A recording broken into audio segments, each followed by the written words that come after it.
Yes, people, what is going on? Welcome back to the channel. I go by the name of Liam, and we have our daily Manchester United update for you right now.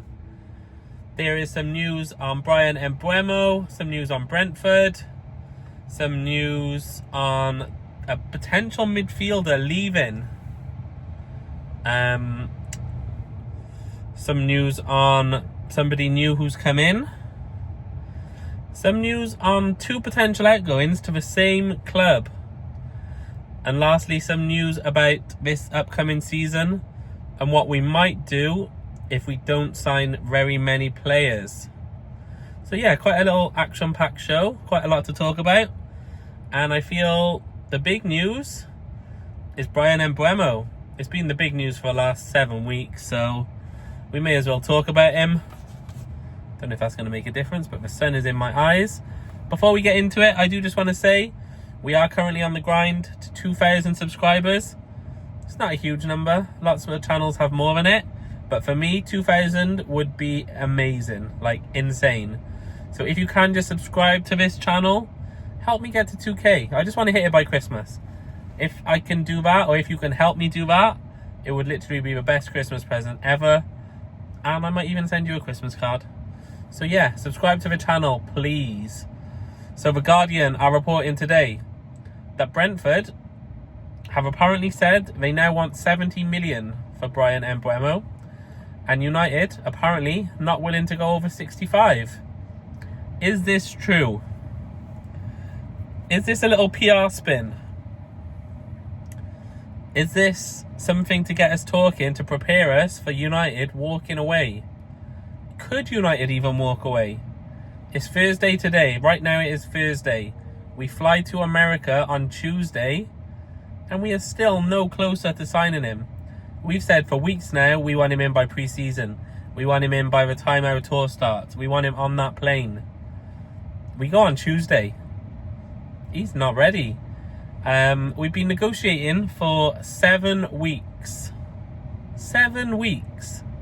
So in my personal opinion, I just think after negotiating for this long, walking away is not really an option. We can't waste this much time and then not go for it. I still think we'll get him, and I honestly think we'll get him for about 60. I think that's always been the plan. It was a bit weird how it started, because at first we offered 45, which obviously they rejected. So then we went up to 55. But whilst all that conversation was happening, it was being reported that they want 60 as guaranteed, and then the rest in add-ons. So why have we never gone from 55 to 60? And then thinking about it today, it's going to be 2 months by the time we get him. 4 weeks times 2, so 8 weeks. And then I'm thinking, has this story today been released to say that they want 70? So then next week, if we sign him for 60, they'll be like, well, it did take a while, but we managed to save 10 million. We got them down from 70 to 60. Knowing in our minds that it was always going to be 60. Like, why have we not bid 60? We got to 55. You mean to tell me we bid 55, they said they wanted 60 guaranteed, and we didn't just say, okay, there's 5 million. Like, we could have saved an extra month if we did that. Again, lots of people online are reporting that United is signing him as late as possible just so they don't have to sign his wages, pay his wages, sorry. Like, if we signed him 4 weeks ago, that would be a month of paying him, which doesn't really make sense to me because we've got 5 players we're trying to get rid of, and we're paying them close to like 800, 900 million, thousand a month. So between Rashford, Sancho, Garnacho, Malacia and Anthony, we're paying like 850k every week. So it just doesn't make sense.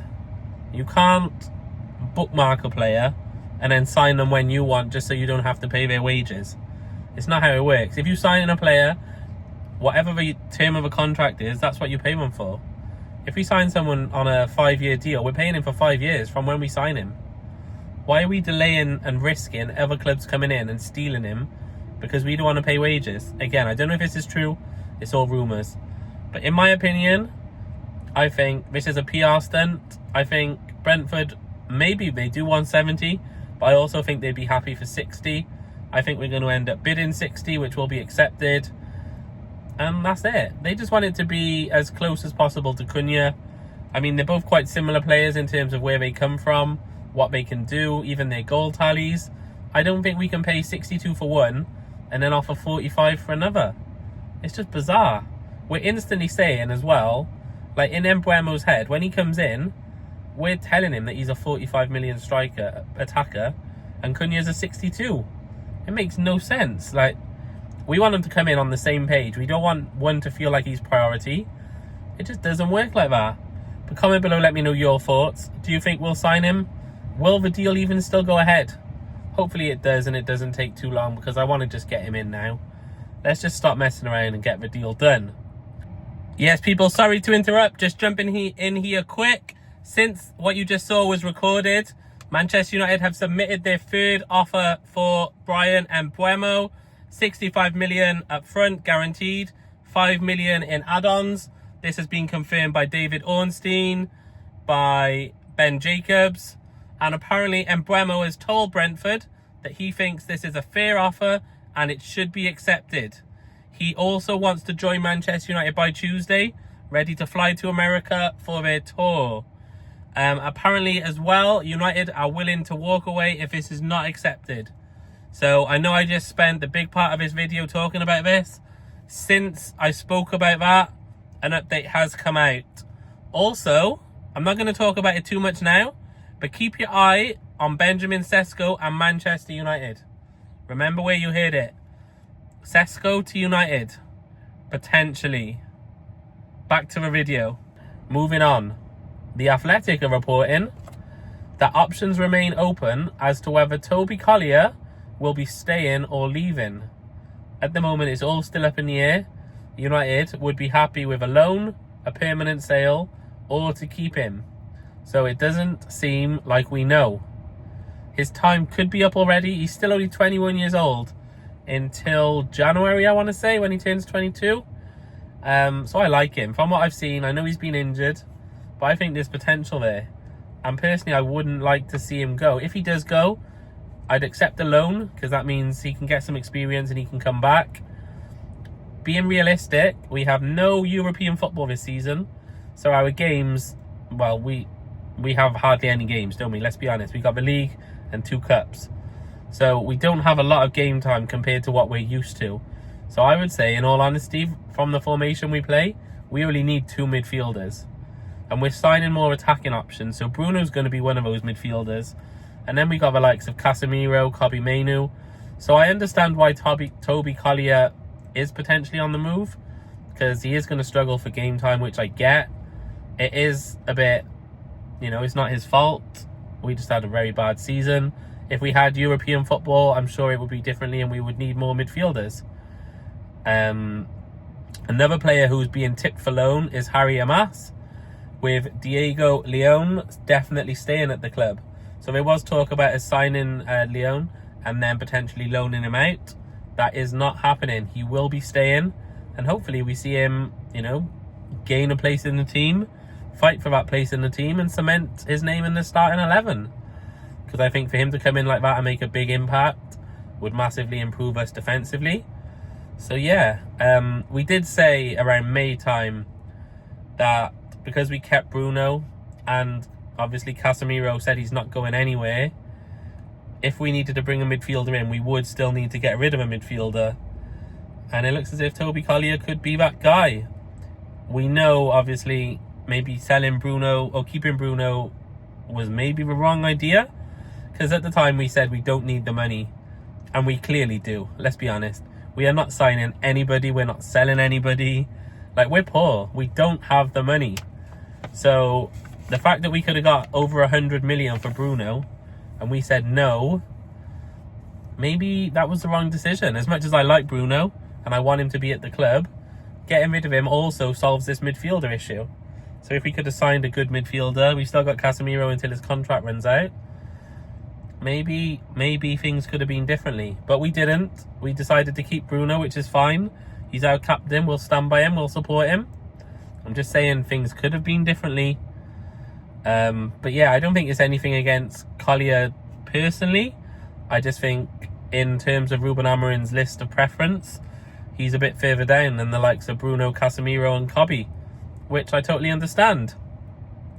Moving out of the UK to Italy, the Marzio are reporting that Juventus are looking to complete the Jadon Sancho move any day now, with Sancho also pushing for Juventus to get this dealt with as soon as possible.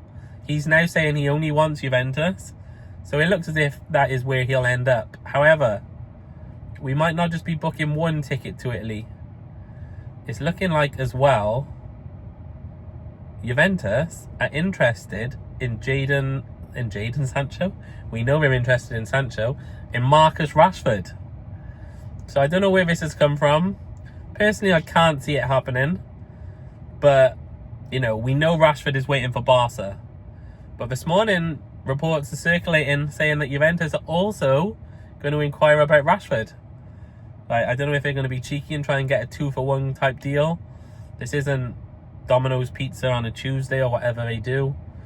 I personally can't see Rashford accepting Juventus. We know he's been twerking for Barcelona since day one. Thierry Henry's his old favourite player. It's not Alessandro Del Piero. Also, this Juventus isn't the Juventus team that we grew up watching. Me specifically. They're not great, let's be honest. And I just think this Juventus compared to Barcelona is a no-brainer. If there's a chance that Barcelona want him, I think he's going to do whatever he can to hold out and wait for that. Can't see him joining anyone else. However, the only positive I can think of is if him and his buddy get to go together, maybe that'll tempt him. Because he won't be going to a new country on his own.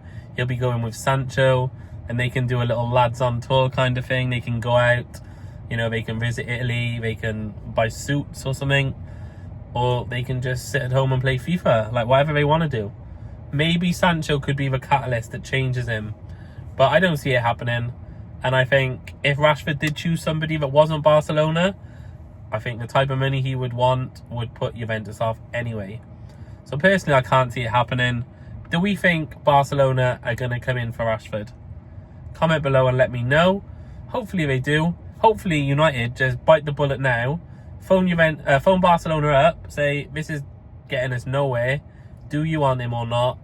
And if they say no, they say, how about a loan? And we just get rid of him either way. Because we're dragging it out now. Yesterday I saw a video of Sancho and Malacia arriving to training together. They're part of the 5 people who have been exiled to training late. And I just can't be bothered with this. There's actual United news, and then there's people turning up after 5 PM for training. I don't care about players' training schedules. And that's what I mean. We need to get rid of these players so we can actually focus on the club. We don't need to see this every day. We know Rashford arrived 7 minutes after Amorim left. We know Sancho and Malacia arrived together. I don't care. Anyway, moving on. Hopefully both of those end up somewhere. If they both go to Italy together, great. They can sit next to each other on the plane and play Clash of Clans. I just don't care. Let's just move on. The Athletic, again, are reporting that Ruben Amorim might be using more youth players this season to fill out the squad. It's also being discussed that instead of buying a goalkeeper, they may just start Bayinda or Tom Heaton for our tour goalkeeper.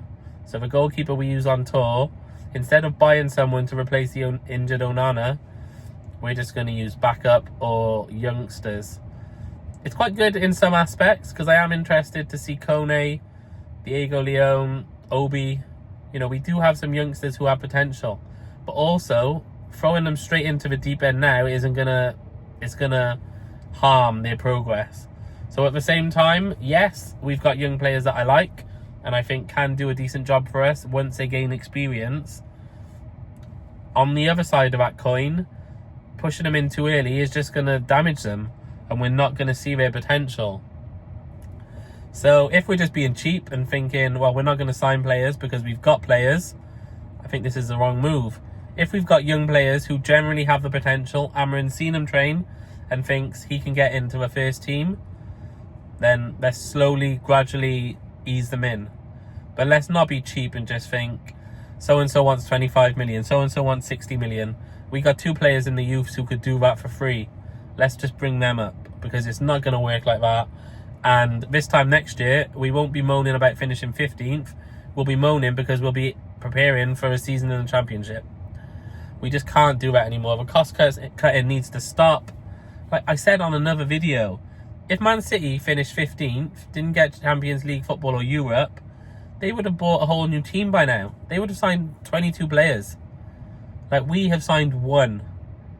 And we're just coasting along. It sounds as if we're just ready to shut the doors now, shut up shop, and just see what happens. Just run with it. And if that does happen, it's not going to be good. We are massively going to struggle. But as always, comment below, let me know your concerns for the upcoming season. There's probably a lot, so you might need to do a couple of comments.